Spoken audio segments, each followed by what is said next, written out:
Hello friends, എല്ലാവരും സുഖമായിട്ടിരിക്കുകയല്ലേ? അപ്പോൾ ഇന്നത്തെ നമ്മുടെ റെസിപ്പി നല്ല വെറൈറ്റി ചാളക്കറിയും അതിൻ്റെ കൂടെ കഴിക്കാനായിട്ടുള്ള കപ്പ പുഴുങ്ങിയതുമാണ്. ചാളക്കറി ഇപ്പം നിങ്ങൾ വിചാരിക്കും ഇത് നോർമലി ഞങ്ങൾ വെക്കണതല്ലേ, ഇതൊക്കെ ഞങ്ങൾക്കറിയാം എന്നായിരിക്കും. പക്ഷേ ഈ ചാളക്കറി അങ്ങനത്തെ ഒരു ചാളക്കറിയല്ല. ഈ വീഡിയോ ഫുള്ളായിട്ട് കാണുക, എന്നിട്ട് ഈ ചാളക്കറി നിങ്ങൾ ട്രൈ ചെയ്ത് നോക്കുക. അടിപൊളിയായിട്ടുള്ളൊരു റെസിപ്പിയാണ്, നിങ്ങൾക്ക് എന്തായാലും ഇഷ്ടപ്പെടും. അപ്പം നമുക്കിതിന് വേണ്ടിയിട്ട് ആദ്യം നമ്മൾ കപ്പേനെയും ചാളേനെയൊക്കെ എടുത്ത് വെച്ചിട്ടുണ്ട്. ഇനി നമുക്കൊരു മിക്സിയുടെ ജാറിലേക്ക് പച്ചമുളകും കുറച്ച് ഉള്ളി, ചെറിയ ഉള്ളി ഉണ്ടെങ്കിൽ അതാണ് ബെറ്റർ. എൻ്റെ ഈ ചെറിയ ഉള്ളി ഇല്ലാത്തത് കൊണ്ടാണ് ഞാനൊരു സവോളയാണ് ഇട്ട് കൊടുത്തിട്ടുണ്ടായിരുന്നത്. പിന്നെ ഇതിലേക്ക് നമ്മൾ കുറച്ച് കറിവേപ്പില ഇടുന്നുണ്ട്. പിന്നെ ഒരു ചെറിയൊരു കഷ്ണം ബേ ലീഫിൻ്റെ ഇല ഇടുന്നുണ്ട്. പിന്നെ കുരുമുളക് പൊടി, മഞ്ഞൾപ്പൊടി, മല്ലിപ്പൊടിയും കൂടി ഇട്ടിട്ട് ഇതിനെ നമുക്ക് നന്നായിട്ടൊന്ന് അരച്ചെടുക്കണം. ആദ്യം ഞാൻ ഇതിനൊന്ന് ക്രഷ് ചെയ്തെടുത്തിട്ട് പിന്നെ ഞാൻ ഇതിലേക്ക് വെള്ളം ഒഴിച്ച് കൊടുത്തിട്ട് ഇതിനെ നല്ല പേസ്റ്റ് രൂപത്തിൽ നമ്മൾ അരച്ചെടുക്കുക. നന്നായിട്ട് ഇതേപോലെ വരണം കേട്ടോ. ഈ മസാലയാണ് നമ്മുടെ മീൻകറിയുടെ ടേസ്റ്റ് എന്ന് പറയണത്. അപ്പം നമുക്ക് ആ മസാലേനെ അവിടെ വയ്ക്കാം. ഇനി നമുക്ക് ഫിഷ് നന്നായിട്ട് കഴുകിയതിന് ശേഷം അതിനെ ഇതേപോലെ ചെറിയ പീസസ് ആക്കിയിട്ട് ഒന്ന് കട്ട് ചെയ്ത് മാറ്റി വയ്ക്കാം. ഇനി നമുക്ക് ഒരു പാൻ വെച്ചിട്ട്, നമ്മൾ നാട്ടിൽ ഈ മൺചട്ടിയൊക്കെ ഉണ്ടെങ്കിൽ കുറച്ചും കൂടി ബെറ്റർ ആയിരിക്കുമല്ലോ. അപ്പോൾ നമുക്കതൊന്നും ഇല്ലാത്തതുകൊണ്ട് നമ്മൾ നോർമലി പാനിലേക്ക് വെക്കുന്നു. അതിലേക്ക് കടുകിട്ട് എണ്ണ ചൂടായിട്ട് വരുമ്പോൾ നന്നായിട്ട് പൊട്ടിക്കണം.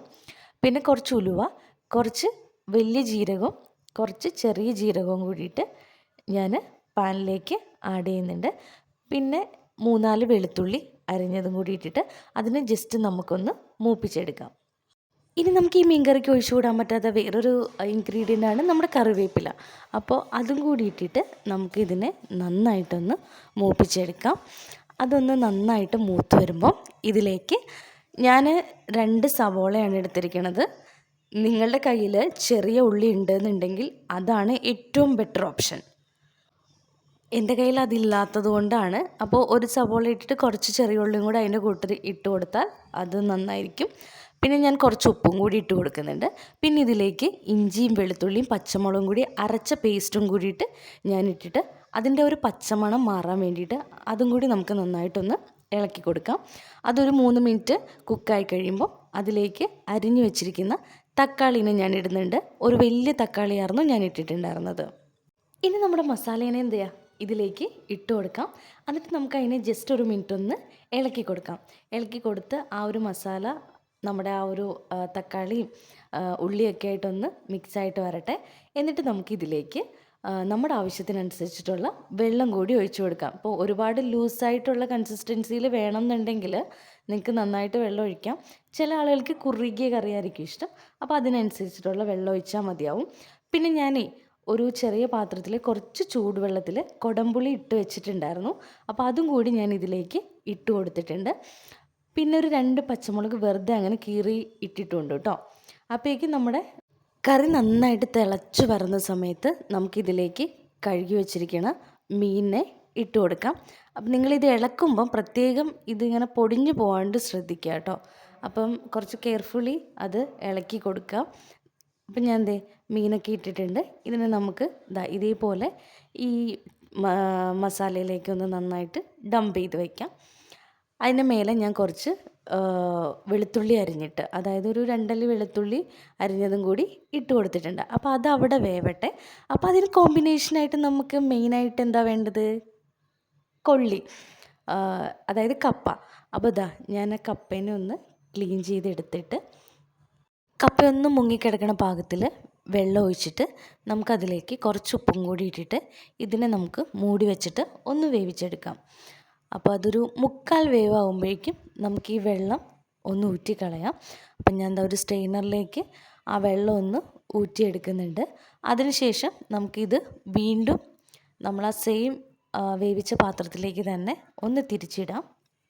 വീണ്ടും 1 കപ്പ് വെള്ളം ഒഴിച്ചിട്ട് നമുക്കിതിനെ ബാക്കിയും കൂടി ഒന്ന് വേവിച്ചെടുക്കാം. അപ്പോൾ കപ്പയൊന്ന് വെന്ത് വരുന്ന ടൈമിൽ നമുക്കിതിലേക്ക് കടുക് വറുത്ത് ഒഴിക്കണം.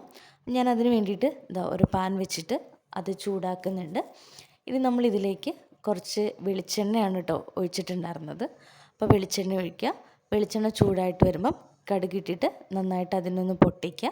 പിന്നെ കറിവേപ്പിലയും കൂടി ഇട്ട് കൊടുക്കുക. ഇനി നമുക്ക് 2 വറ്റൽമുളകും കൂടി ഇതിലേക്ക് ഇട്ടിട്ട് ഒന്ന് പൊട്ടിച്ചെടുക്കാം. ഇനി നമ്മൾ ഇടുന്നത് ഒരു സവോളയുടെ പകുതിയാണ് കേട്ടോ. ഇതൊന്ന് മൂത്ത് വരുന്ന സമയത്ത് നമുക്ക് അതും കൂടി ഇട്ടിട്ട് അതും കൂടി നന്നായിട്ട് നമുക്കൊന്ന് മൂപ്പിച്ച് എടുക്കണം. ഇത് നമുക്ക് കപ്പയിലിട്ടിട്ട് ഒന്ന് മിക്സ് ചെയ്തെടുക്കാം. ഇങ്ങനെ ഈ കടുക് പൊട്ടിച്ചൊഴിക്കുമ്പം കപ്പയ്ക്കൊരു പ്രത്യേക ടേസ്റ്റാണ്. അപ്പോൾ അതിന് വേണ്ടിയിട്ട് ഒഴിക്കണതാണ് നമ്മൾ. അപ്പോൾ അതിലേക്കൊന്ന് ഒഴിച്ചു കൊടുത്തിട്ടുണ്ട്. ഇതിന് നമുക്ക് ഇത് നന്നായിട്ടൊന്ന് ഇളക്കിയെടുക്കാം. നമ്മൾ ഈ കടുക് പൊട്ടിക്കുമ്പോൾ വെളിച്ചെണ്ണ യൂസ് ചെയ്യാൻ പറഞ്ഞത് അതിൻ്റെ ആ ഒരു ടേസ്റ്റിന് വേണ്ടിയിട്ടാണ് കേട്ടോ. അപ്പോൾ നമ്മുടെ മീൻകറി ഒന്ന് ഇരുന്ന് ആ പുളിയൊക്കെ എന്നെ ഇറങ്ങി നല്ല അടിപൊളി ടേസ്റ്റായിട്ടുണ്ട്. ശരിക്കും പറഞ്ഞാൽ കപ്പ ഇഷ്ടമില്ലാന്നുണ്ടെങ്കിലും ഈ ഒരു മീൻകറി കൂട്ടി കഴിക്കുമ്പം നിങ്ങൾക്ക് എന്തായാലും അത് ഇഷ്ടപ്പെടും. മീൻകറി അത്ര നല്ലൊരു ടേസ്റ്റി ആയിട്ടുള്ള റെസിപ്പിയായിരുന്നു. അപ്പോൾ എല്ലാവരും ഒന്ന് ട്രൈ ചെയ്ത് നോക്കുക. അപ്പോൾ ഇനി മറ്റൊരു വീഡിയോ ആയിട്ട് അടുത്തൊരു ദിവസം കാണാം.